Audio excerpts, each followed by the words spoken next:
Okay, my name is Gerhard Spindler. I'm known in Canada more or less since about a year after I came to Canada as Jerry Spindler. Also, I was called Gerald and a few other things like that. I came to Canada in 1954 when I was 13 years old with my parents. I was able to attend grade 7 immediately upon arriving in Winnipeg because I had 4 years worth of English language classes as a student in Germany, in Hamburg. So therefore I had a fairly good background in English, and I was able to carry on all my schooling here in Winnipeg right up until 1960, at which point I graduated from grade 12. Within a week after leaving school, I obtained a job with the Royal Bank of Canada and stayed with the bank until 1993, in other words, 33 years. In 1988, actually at the end of 87, I was asked by a retired honorary consul, a Mr. Rudolf Thiele, if the bank would give permission to me to be appointed as an honorary consul if I was approved. And after checking with senior personnel and head office people, I said it shouldn't interfere with my job or create a conflict of interest.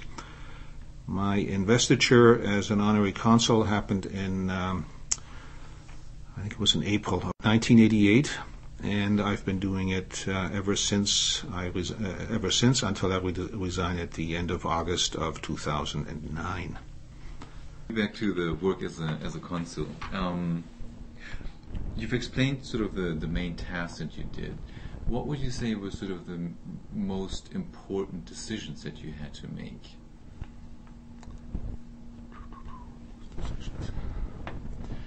Well, there are some specific rules on decisions as to which legal documents I can sign. Under certain what's called an Unterschriftsbeglaubigung, a verification of signature, and things especially with Vollmachten or powers of attorney. If there was a long list of documents which only a consular or diplomat or a government employee can sign off on, so you had to decide, can I do this or can you not do it?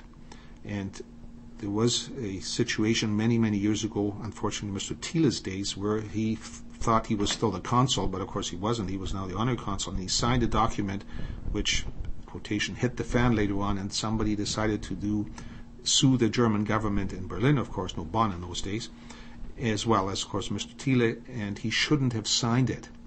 And it came out, but of course the German government has unlimited resources, legally speaking, and the case was thrown out. It was involved a large transaction in land or something here in Canada, and Mr. Thiele shouldn't have signed this document.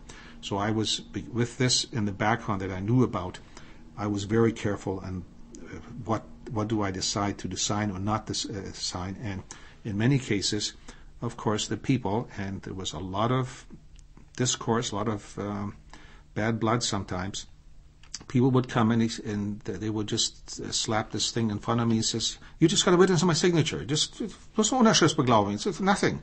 I said, no, I'm going to read it first, and if I can't do it, I'll tell you.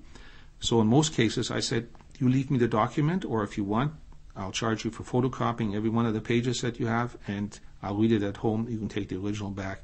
And ended up with a lot of heated arguments, saying that they couldn't understand that I had certain rights and non-rights to sign their documents. A lot of bad blood, actually. A lot of people, they couldn't understand it. And because they thought, well, you're just witnessing my signature. Yeah, but if something goes wrong, guess who's going to get sued? You should have told me that if once I signed this document that this thing could hit the fan and I might be sued, countersued or something. I try to explain people that this is what goes on. You need independent legal advice, but I'm not trained in the Jura or the legal department of the Foreign Affairs Department where I could give you that independent legal advice. Every lawyer does independent legal advice here in Canada, and I knew that from the bank. So those were major decisions which we had to make, and they were, fortunately, Debbie had experience, I had experience as a banker, so it was not pleasant in most cases, but one of the nice things about doing them, if I could do it, the fee was based on the value of the transaction. So if you sold a €2 million property somewhere in Berlin and you were getting 50% with your brother, the 50% was 1 million, and there was a fee schedule at $1 million is so many hundreds of dollars for my signature if I could do it. So that was one of the reasons I could keep the second secretary, because I would collect sometimes a couple of $1,000s a year for the fee based on the value of the signature. And if somebody says, I'm just giving power of attorney to my brother who will look after selling mom's and dad's house, I said, no, you're selling 50% and will know the value of your house that you're going to get later on. He says, well, no, you're just signing my signature. And I said, no, this is based on the value of the property. And I said, if you aren't prepared to give me that in writing, black and white, I said, you go back and talk to 3 real estate people. I'll take the average value of this property, even though you haven't sold it yet, and or get something from a lawyer who would put his name on his letterhead that this is the value. And that created a lot of hardships in there, because, again, they couldn't understand what's it got to do with the value. And a lot of people stormed out, and I never saw them again. At least 1 or 2 a year happened like that. That was the unpleasant but also very decisive jobs we had to do. And on top of that, the thing that makes it very interesting, I'm a stickler for proper documentation. You have to be in the bank, of course. But a lot of people would come in with a passport application, and they would hand you the old passport and say, well, there's a passport application in the name of Hans Müller, let's say. And then I look at I said, well, where's your birth certificate that indicates that you're Hans Müller? It turns out he's a Hans Joachim with a hyphen. He says, no, you're no longer Hans, you're Hans Joachim on your new passports. They were not so careful, by the way, years ago. Then they finally said, we want copies. They used to go and do passport apps based on the previous passport. They didn't even look at a birth certificate. After all, if you had one before, you must have been born. So now you had to prove every time what your real name is, and there are a lot of changes came about. Elisabeth with a Z or with an S. Marie or Maria, and all these things. Or a lot of people in Canada anglicized their names. Right away, they were Günther with an umlaut.